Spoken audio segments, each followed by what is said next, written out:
सनातन संसार में आपका स्वागत है। सनातन धर्म, जिसे अक्सर हिंदू धर्म के रूप में जाना जाता है, दुनिया की सबसे पुरानी आध्यात्मिक परंपराओं में से एक है। वेदों के प्राचीन ज्ञान में निहित यह अस्तित्व ब्रह्मांड और मानव आत्मा की क्षमता की प्रकृति में गहन अंतर्दृष्टि प्रदान करता है। इस परंपरा का केंद्र असाधारण क्षमताओं में विश्वास है, जो हर व्यक्ति के भीतर निष्क्रिय रहती हैं। सिद्धियों के रूप में जानी जाने वाली ये क्षमताएं अलौकिक शक्तियां या सिद्धियां हैं, जिन्हें समर्पित आध्यात्मिक अभ्यास के माध्यम से प्राप्त किया जा सकता है। सिद्ध और ऋषि, प्रबुद्ध प्राणी जिन्होंने इन शक्तियों को महसूस किया है, आध्यात्मिक आकांक्षियों के लिए प्रेरणा और मार्गदर्शक दोनों के रूप में कार्य करते हैं। क्या आप जानते हैं कि अल्फा टब नामक एक मंच और एक उत्पाद है जो आपके बच्चे को कम उम्र में ज्ञान और शब्दावली के बारे में बहुत कुछ सीखने में मदद करता है। अंत में एक आश्चर्य के लिए बने रहें। सनातन धर्म के संदर्भ में सिद्धियों को केवल रहस्यमय शक्तियों के रूप में नहीं देखा जाता है, बल्कि किसी के आध्यात्मिक विकास के प्राकृतिक विस्तार के रूप में देखा जाता है। वे आत्मा के दिव्य चेतना के साथ संरेखण की अभिव्यक्तियां हैं। योग, ध्यान और भक्ति जैसे अभ्यासों के माध्यम से व्यक्ति इन शक्तियों को अनलॉक कर सकते हैं, जो मानवीय क्षमता की सामान्य सीमाओं को पार कर जाती हैं। सिद्धियों को प्राप्त करने की यात्रा गहन आध्यात्मिक अनुशासन की यात्रा है, जहां ध्यान केवल शक्ति प्राप्त करने पर नहीं, बल्कि आध्यात्मिक ज्ञान और ब्रह्मांड के साथ एकता प्राप्त करने पर होता है। अध्याय 1, सिद्धियां और उनका वर्गीकरण।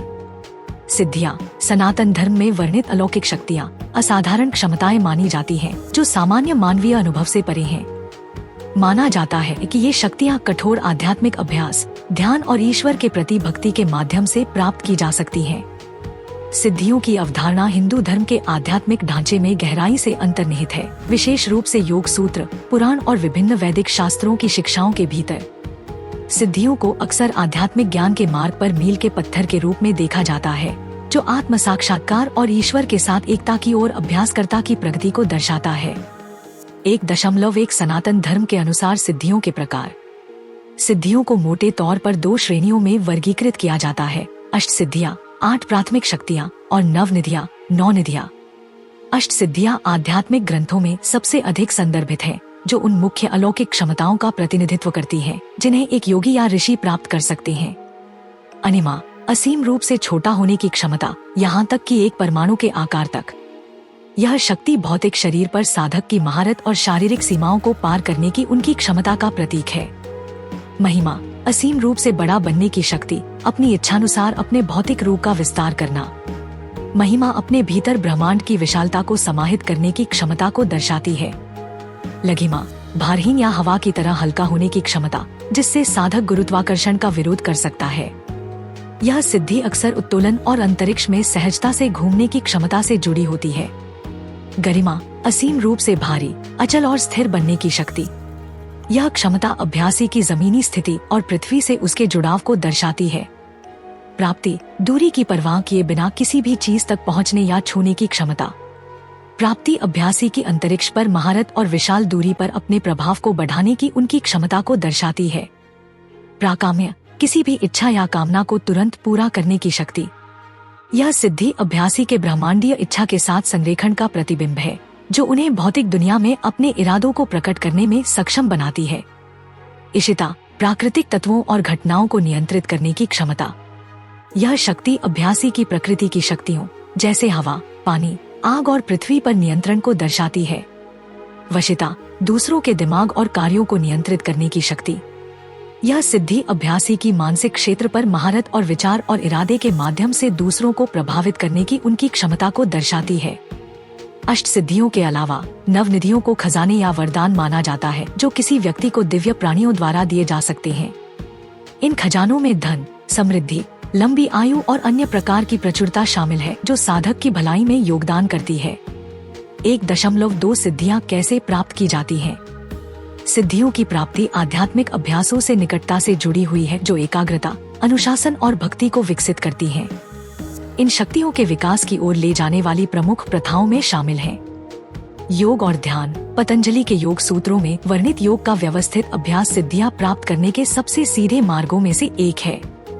योग के 8 अंगों, नियम, आसन, प्राणायाम, प्रत्याहार, धारणा, ध्यान और समाधि के माध्यम से साधक शारीरिक, मानसिक और आध्यात्मिक अनुशासन विकसित करते हैं। जैसे जैसे वे इन चरणों से आगे बढ़ते हैं, वे अपने मन और शरीर पर बढ़ती जागरूकता और नियंत्रण विकसित करते हैं, जिससे सिद्धियां प्राप्त होती हैं। भक्ति सिद्धियों की प्राप्ति में ईश्वर के प्रति समर्पण महत्वपूर्ण भूमिका निभाता है।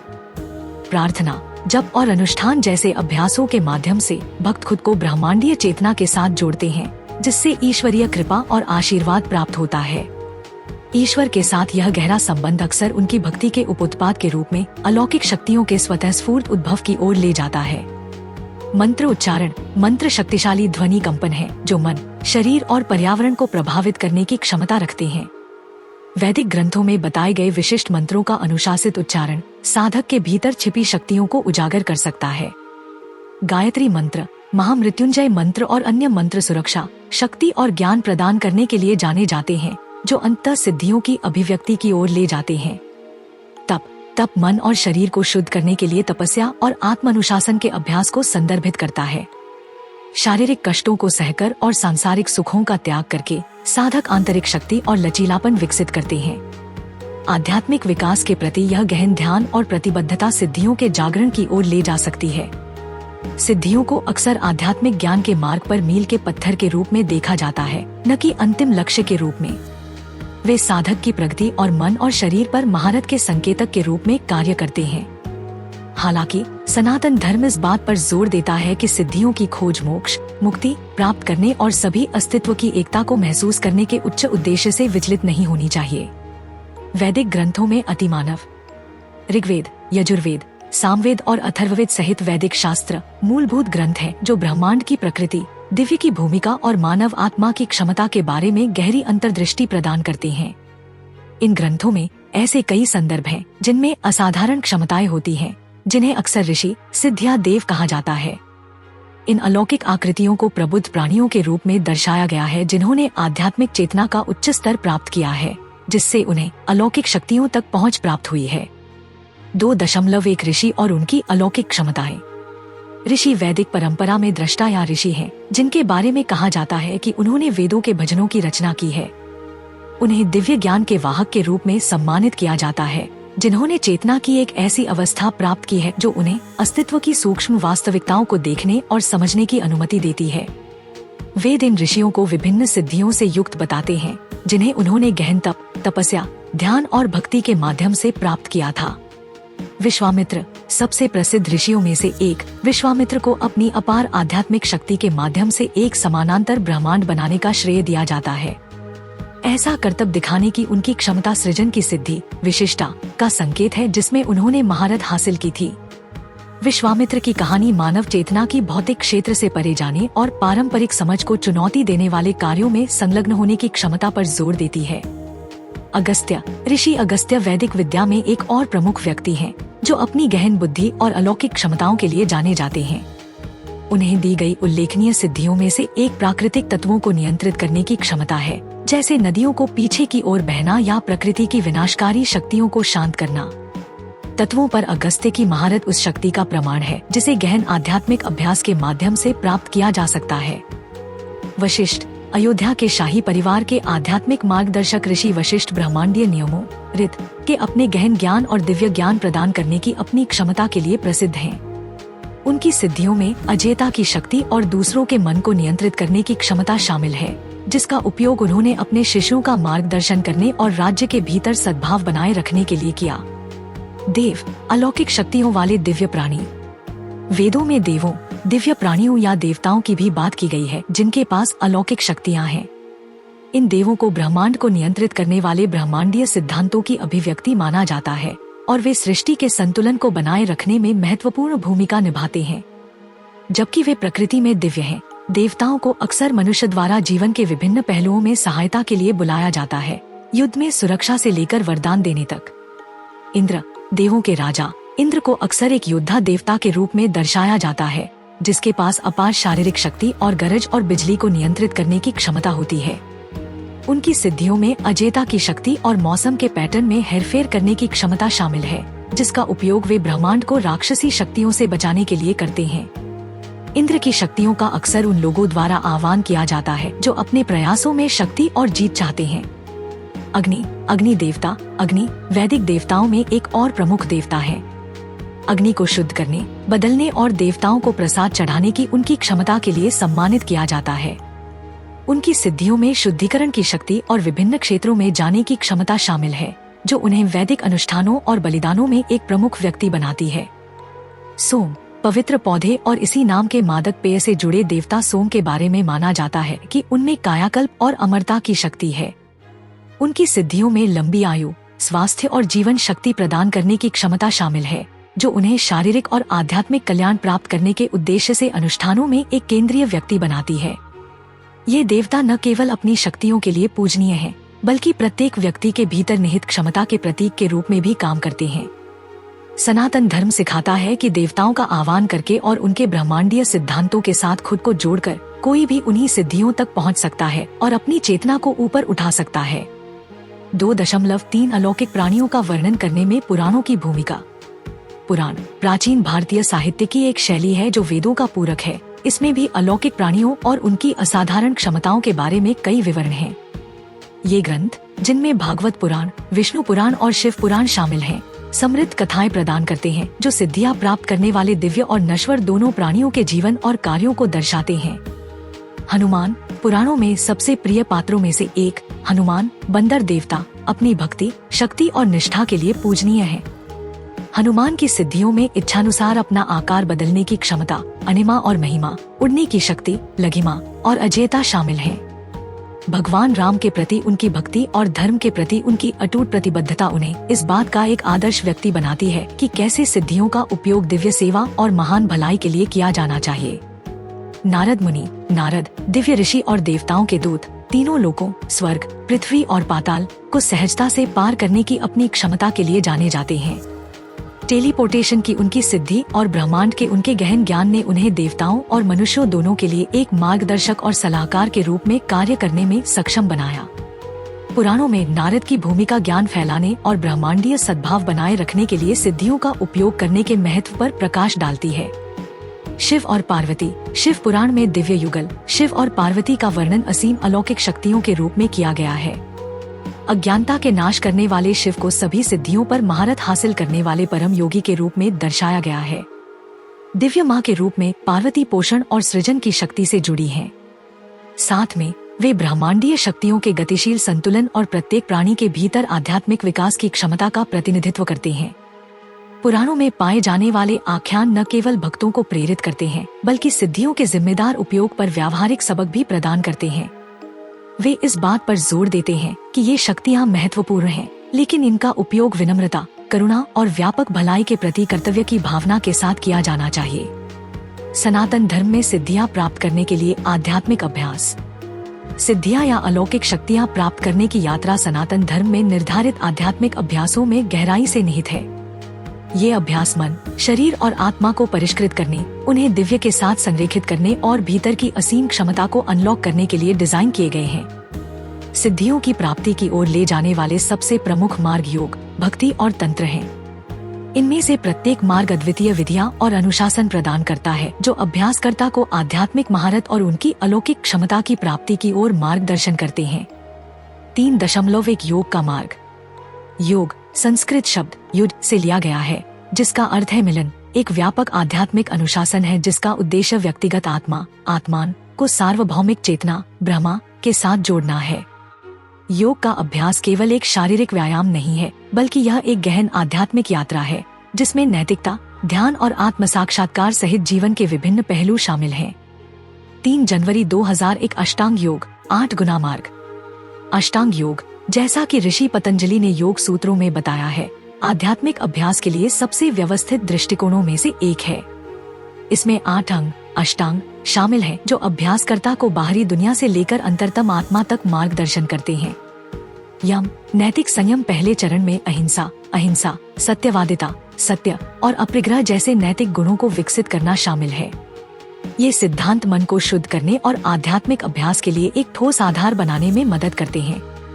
नियम पालन दूसरा अंग आत्मानुशासन और आध्यात्मिक पालन पर ध्यान केंद्रित करता है, जिसमें स्वच्छता, शौच, संतोष और ईश्वर के प्रति समर्पण, ईश्वर प्रणिधान शामिल हैं। ये अभ्यास आंतरिक शुद्धता और ईश्वर के साथ गहरे संबंध को बढ़ावा देते हैं। आसन आसन शारीरिक मुद्राएं हैं जो लचीलापन, शक्ति और संतुलन को बढ़ावा देकर शरीर को ध्यान के लिए तैयार करती हैं। आसन का अभ्यास शरीर के भीतर ऊर्जा, प्राण के प्रवाह को नियंत्रित करने में भी मदद करता है, जो सिद्धियों को प्राप्त करने के लिए महत्वपूर्ण है। प्राणायाम, सांस पर नियंत्रण। प्राणायाम में जीवन शक्ति, प्राण को नियंत्रित करने के लिए सांस का नियमन शामिल है। प्राणायाम में महारत हासिल करके अभ्यासकर्ता अपनी जीवन शक्ति को बढ़ा सकते हैं, मन को शांत कर सकते हैं और अपनी ऊर्जा को चेतना की उच्च अवस्थाओं की ओर निर्देशित कर सकते हैं। प्रत्याहार, इंद्रियों को वापस लेना। प्रत्याहार बाहरी वस्तुओं से इंद्रियों को वापस लेने और ध्यान को अंदर की ओर मोड़ने का अभ्यास है। यह मानसिक वैराग्य प्राप्त करने में मदद करता है और मन को गहन ध्यान के लिए तैयार करता है। धारणा, एकाग्रता। धारणा में मन को एक ही बिंदु पर केंद्रित करना शामिल है, जैसे कि मंत्र या कोई दिव्य रूप। यह अभ्यास एकाग्रता विकसित करता है और अभ्यासकर्ता को ध्यान के लिए तैयार करता है। ध्यान, मेडिटेशन। ध्यान निरंतर ध्यान का अभ्यास है, जहां मन ध्यान की वस्तु में लीन हो जाता है। गहन ध्यान के माध्यम से साधक मन की सीमाओं को पार कर सकते हैं और चेतना की उच्च अवस्थाओं का अनुभव कर सकते हैं। समाधि, मिलन। समाधि आध्यात्मिक अवशोषण की अंतिम अवस्था है, जहां साधक ईश्वर के साथ एकता का अनुभव करता है। इस अवस्था में व्यक्तिगत स्व और सार्वभौमिक चेतना के बीच का अंतर मिट जाता है, जिससे अस्तित्व की वास्तविक प्रकृति का बोध होता है।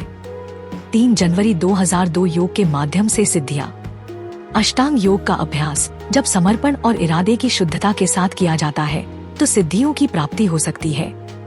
पतंजलि ने योग सूत्रों में विभिन्न सिद्धियों का उल्लेख किया है, जैसे कि अनिमा, सूक्ष्म बनने की क्षमता, महिमा, विशाल बनने की क्षमता और लघिमा, प्रकाश बनने की क्षमता।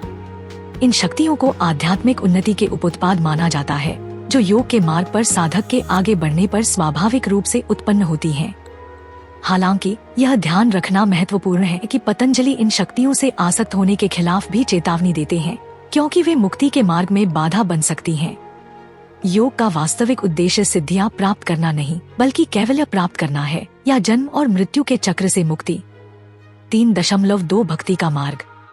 भक्ति या भक्ति सनातन धर्म में एक और शक्तिशाली मार्ग है जो सिद्धियों की प्राप्ति की ओर ले जाता है।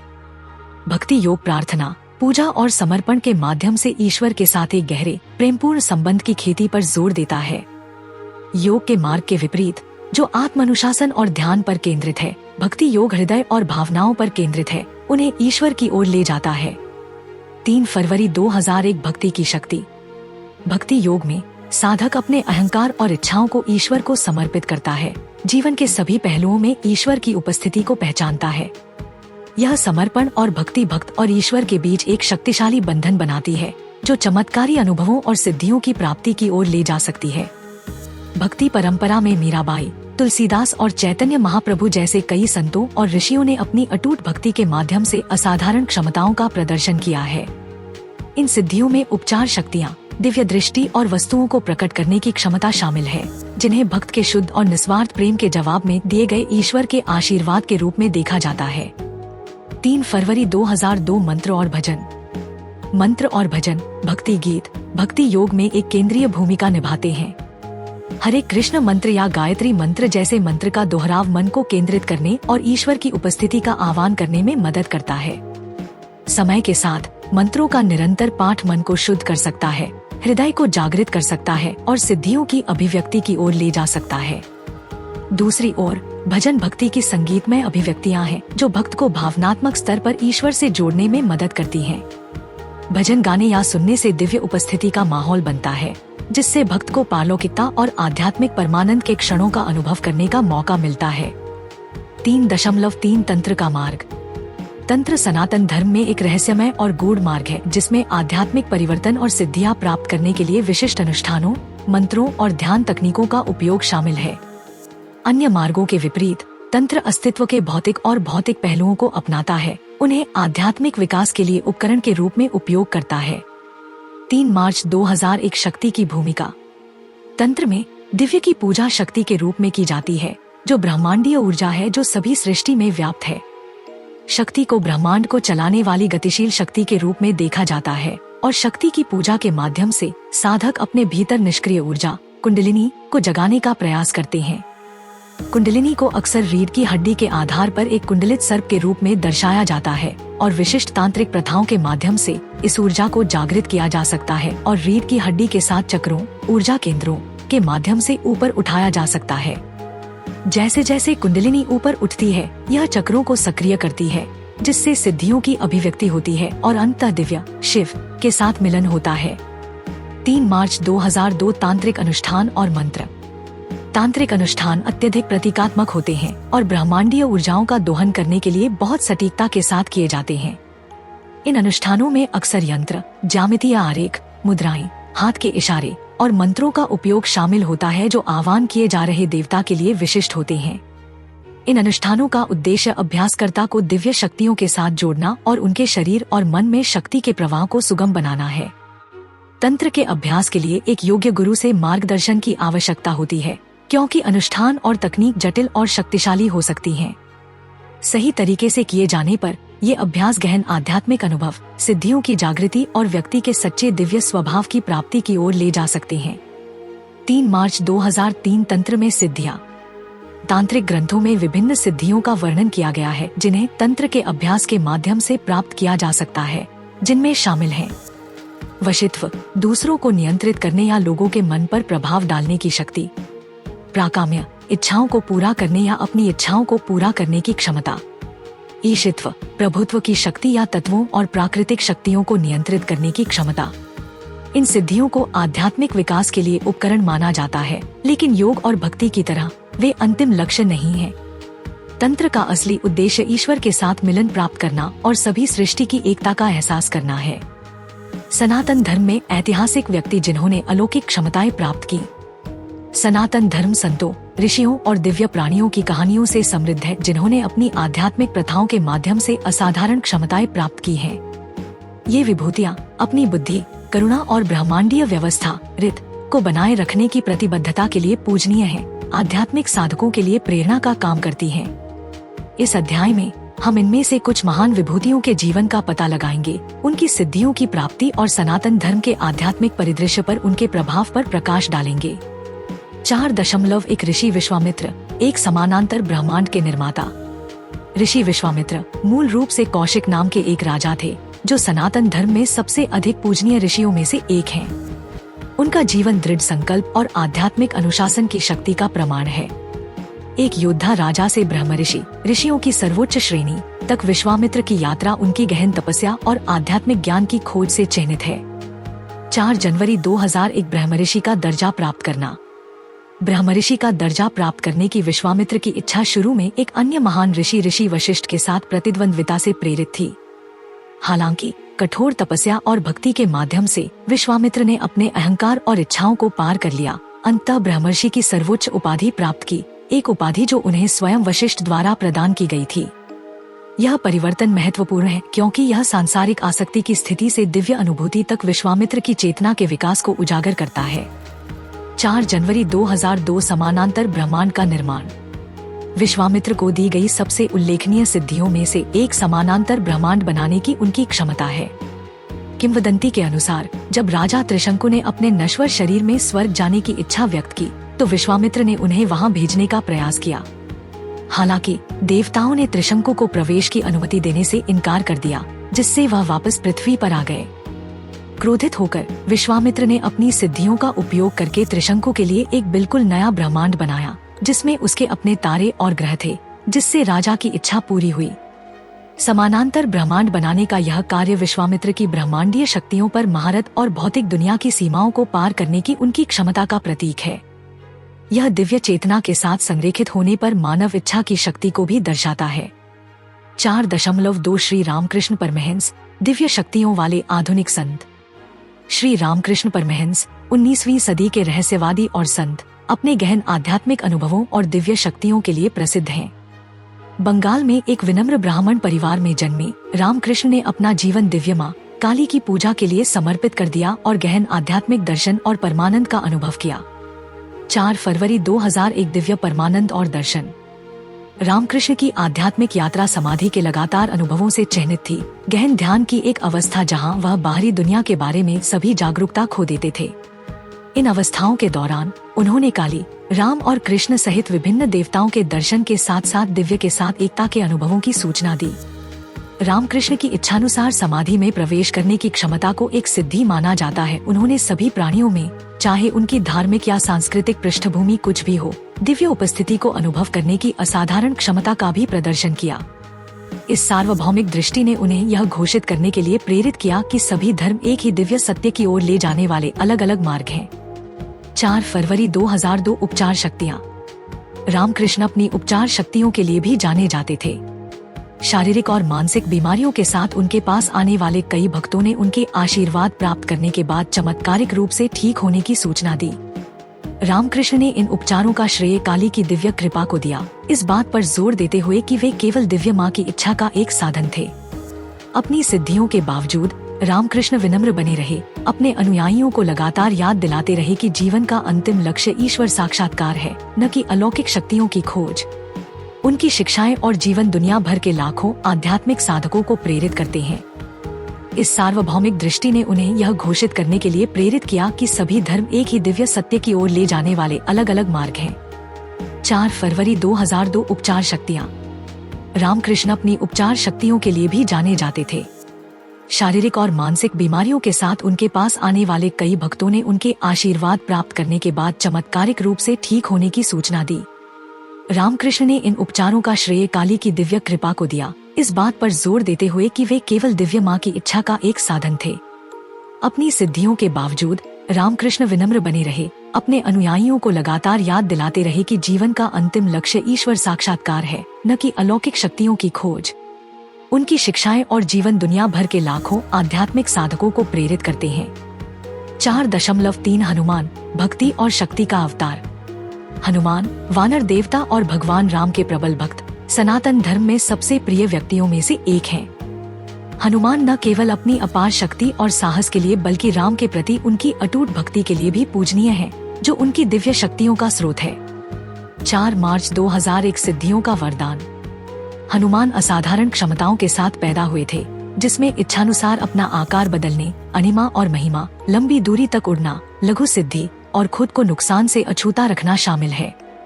ब्रह्मा, इंद्र और वायु, पवन देवता और हनुमान के दिव्य पिता सहित विभिन्न देवताओं के वरदानों से इन शक्तियों को और बढ़ाया गया था। अपनी अपार शक्ति के बावजूद हनुमान विनम्र और समर्पित रहे। उन्होंने अपनी क्षमताओं का उपयोग केवल राम की सेवा के लिए किया।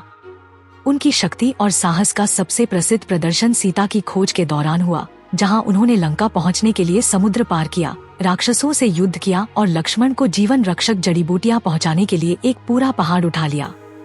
4 मार्च 2002 भक्ति और सेवा का सार। हनुमान का जीवन इस बात का एक आदर्श उदाहरण है कि सिद्धियों का उपयोग कैसे किया जाना चाहिए, विनम्रता, भक्ति और सेवा की भावना सेवा के साथ। हनुमान की शक्तियां आत्म प्रशंसा का साधन नहीं थी, बल्कि हमेशा अधिक से अधिक भलाई के लिए निर्देशित थी, खासकर भगवान राम की सेवा में।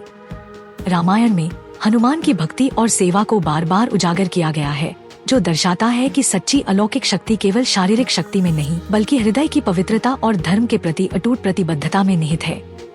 4.4 आदि शंकराचार्य, दार्शनिक और चमत्कारी। आदि शंकराचार्य 8वीं शताब्दी के दार्शनिक और धर्मशास्त्री को अद्वैत वेदांत, अद्वैतवाद के दर्शन के सिद्धांत को पुनर्जीवित और समेकित करने का श्रेय दिया जाता है। सनातन धर्म में शंकराचार्य का योगदान दर्शन से परे है। वे अपने चमत्कारी कार्यों और सिद्धियों पर महारत के लिए भी जाने जाते हैं। 4 अप्रैल 2001 तत्वों पर महारत। शंकराचार्य को दी गई सिद्धियों में से एक तत्वों को नियंत्रित करने की क्षमता है। ऐसा कहा जाता है कि अपनी यात्रा के दौरान वे एक सूखे से त्रस्त गांव में पहुंचे जहां नदी सूख गई थी। शंकराचार्य ने प्रार्थना की और अनुष्ठान किए और चमत्कारिक रूप से नदी फिर से बहने लगी, जिससे लोगों को बहुत जरूरी पानी मिल गया। यह घटना प्रकृति पर शंकराचार्य की महारत और दुनिया में संतुलन और सद्भाव को बहाल करने के लिए दैवीय शक्तियों का आह्वान करने की उनकी क्षमता को दर्शाती है। उनके कार्य हमेशा महान भलाई के लिए संरेखित थे। उन्होंने अपनी सिद्धियों का उपयोग दुखों को कम करने और धर्म को बढ़ावा देने के लिए किया। 4 अप्रैल 2002 दिग्विजय और वाद विवाद। शंकराचार्य अपनी बौद्धिक सिद्धियों के लिए भी जाने जाते हैं, विशेष रूप से वाद विवाद में शामिल होने और विजयी होने की उनकी क्षमता। उनकी दिग्विजय या आध्यात्मिक विजय में पूरे भारत की यात्रा करना और विभिन्न दार्शनिक स्कूलों के विद्वानों के साथ वाद विवाद में शामिल होना शामिल था। इन वाद विवादों के माध्यम से शंकराचार्य ने अद्वैत वेदांत की सर्वोच्चता स्थापित की और सनातन धर्म के बैनर तले विविध दार्शनिक परंपराओं को एकीकृत किया। इन बौद्धिक करतबों को एक अलग तरह की सिद्धियां माना जाता है, मन और बुद्धि की शक्तियां जो किसी को उच्चतम सत्य को समझने और व्यक्त करने की अनुमति देती हैं। शंकराचार्य का जीवन और शिक्षाएं विद्वानों और आध्यात्मिक साधकों को प्रेरित करती रहती हैं, जो मुक्ति के मार्ग के रूप में ज्ञान के महत्व पर जोर देती हैं। 4.5 शिरडी के साईं बाबा, चमत्कारी शक्तियों वाले संत। शिरडी के साईं बाबा 19वीं सदी के संत, जिन्हें हिंदू और मुसलमान दोनों ही समान रूप से पूजते हैं, अपनी चमत्कारी शक्तियों और प्रेम, करुणा और निस्वार्थता की गहन शिक्षाओं के लिए जाने जाते हैं। साईं बाबा का जीवन चमत्कारी उपचारों, भौतिकीकरण और अन्य सिद्धियों की कहानियों से भरा पड़ा है, जो उनके भक्तों को प्रेरित करती रहती हैं। 4 मई 2001 चमत्कारी उपचार। साईं बाबा बीमारों को ठीक करने की अपनी क्षमता के लिए जाने जाते थे, अक्सर सिर्फ एक स्पर्श या एक नजर से। विभिन्न बीमारियों के साथ शिरडी आने वाले कई भक्त साईं बाबा के आशीर्वाद से ठीक हो जाते थे, जिससे उन्हें एक चमत्कारी व्यक्ति के रूप में व्यापक प्रतिष्ठा मिली। बाबा अक्सर इस बात पर जोर देते थे कि ये उपचार उनके द्वारा नहीं, बल्कि ईश्वर के द्वारा किए गए थे। उन्होंने इन सिद्धियों का उपयोग अपने अनुयायियों में विश्वास और भक्ति को प्रेरित करने के लिए किया तथा उन्हें धार्मिक जीवन और आध्यात्मिक अभ्यास की ओर मार्गदर्शन किया। 4 मई 2002 भौतिकीकरण और सर्वव्यापकता। साईं बाबा ने भौतिकीकरण की सिद्धि का भी प्रदर्शन किया, जिसमें वे पवित्र राख, विभूति, भोजन या अन्य वस्तुओं को हवा से उत्पन्न करते थे। यह सिद्धि एक साथ कई स्थानों पर प्रकट होने की उनकी क्षमता, सर्वव्यापकता का एक रूप के साथ एक दिव्य प्राणी के रूप में उनकी स्थिति को और मजबूत करती है। अपनी चमत्कारी शक्तियों के बावजूद साईं बाबा ने एक सादा जीवन जिया, अपने अनुयायियों को प्रेम, दान और ईश्वर के प्रति समर्पण का महत्व सिखाया।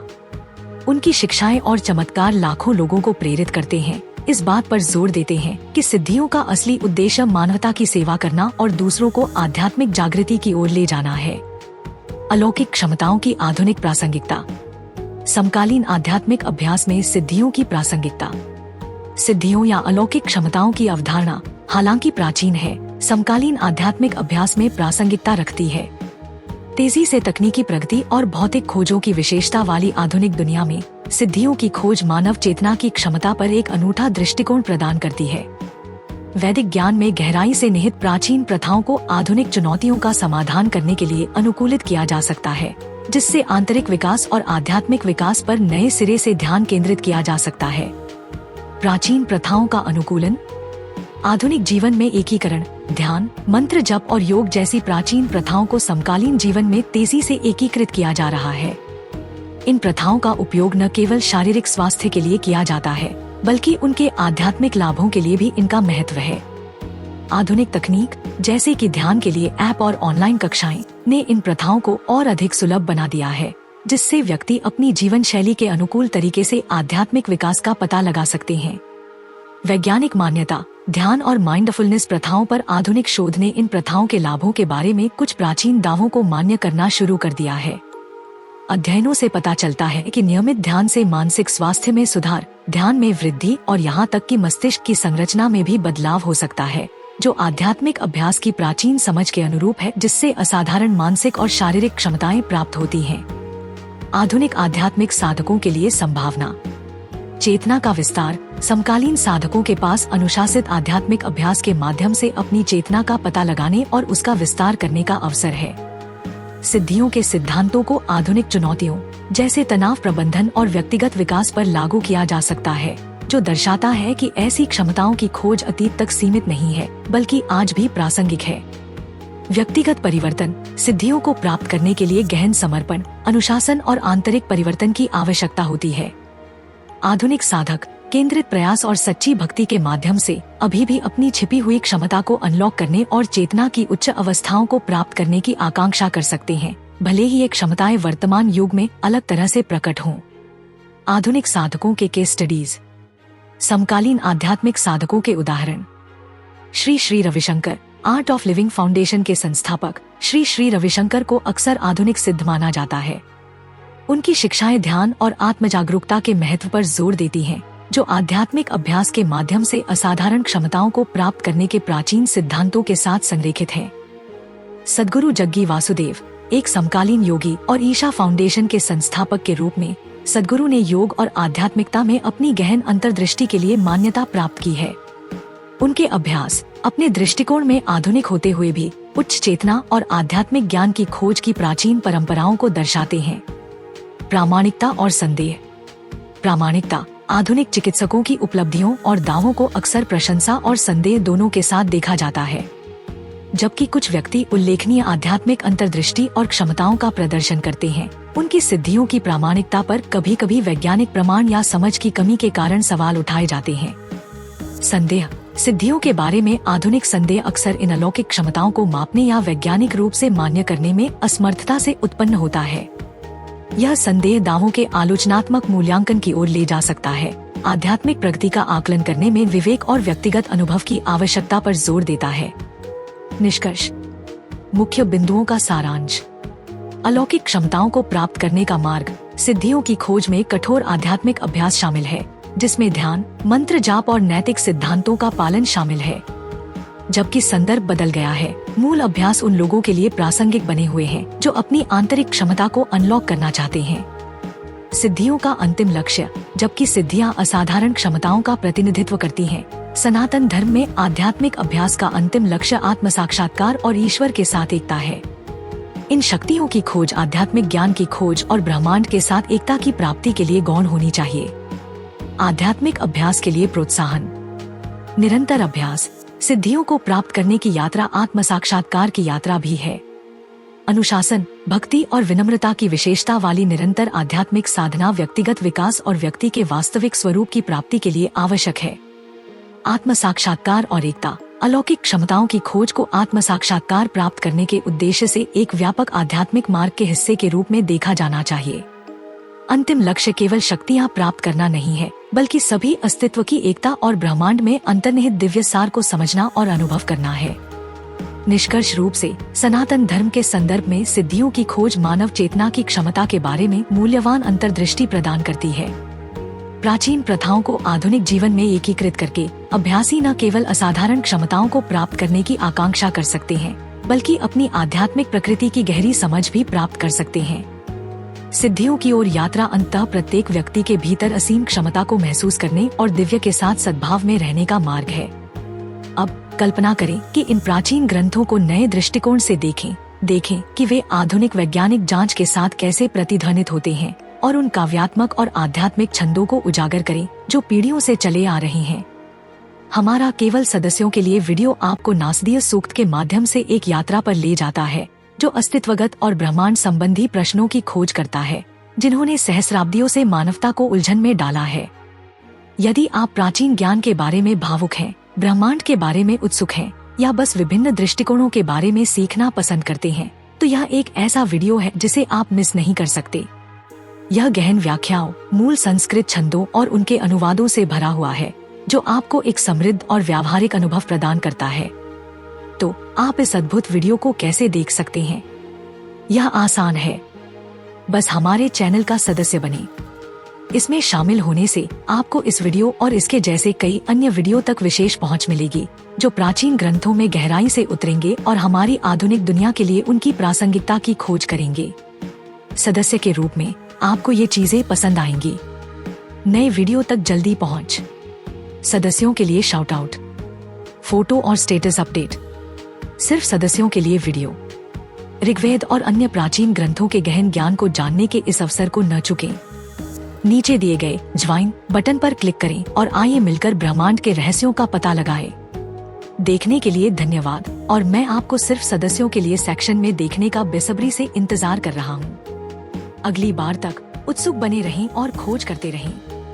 अपने जन्म वर्ष के अंतिम अंक के साथ टिप्पणी करना न भूलें और अपनी अंतर्दृष्टि साझा करें। मुझे अल्फाटब क्यों पसंद है? अल्फाटब छोटे बच्चों को कम उम्र में ही सनातन मूल्यों, ज्ञान और शब्दावली से परिचित कराने के दिलचस्प तरीके प्रदान करता है। अल्फाटब बच्चों की शिक्षा के लिए एक अनूठी अवधारणा के साथ एक शब्दावली किट भी है। यह स्कूलों में भी एक बेहतरीन किट के रूप में काम कर सकता है। माता पिता अल्फाटब मोबाइल ऐप का उपयोग करके बहुत सारे टब शीट और टब कार्ड बना सकते हैं और अल्फाटब का उपयोग करके मजेदार गेम के माध्यम से अपने बच्चों के साथ जुड़ सकते हैं। मैंने अल्फाटब ऐप का उपयोग किया है और वीडियो में दिखाए अनुसार टब कार्ड बनाए हैं। जब मैंने पहली बार अल्फाटब देखा तो मुझे पता था कि मेरे भतीजे और भतीजी इसे पसंद करेंगे। यह बच्चों के अनुकूल सामग्री से बना है, बहुत अच्छी गुणवत्ता वाला है, टूटने वाला नहीं है और लंबे समय तक चलेगा। मेरे प्रोमो कोड सनातन से 20% छूट प्राप्त करें। लिंक विवरण में है। यह हमारा सौभाग्य है कि हम अपने सनातन धर्म के ऐसे अद्भुत ज्ञान को फैलाने में सक्षम हैं। हम चाहते हैं कि आप अधिक से अधिक लोगों तक पहुंचने में आपकी मदद करें ताकि वे हमारे धर्म के बारे में जान सकें। हमारा आपसे अनुरोध है कि हमारे वीडियो को अधिक से अधिक लोगों तक साझा करें।